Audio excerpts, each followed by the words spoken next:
ATN বাংলার এক সাংবাদিক ছোট্ট একটা বাচ্চাকে জিজ্ঞেস করছে যে তুমি এখানে আজকে কিসের জন্য এসেছো।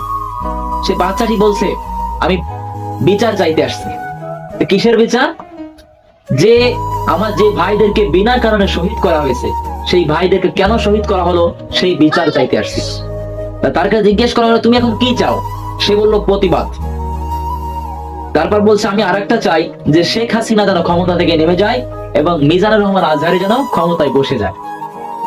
এই যে ছোট্ট একটা বাচ্চা, তার হৃদয়ে মিজানুর রহমান আজহারির প্রতি ভালোবাসা দিয়েছে কে?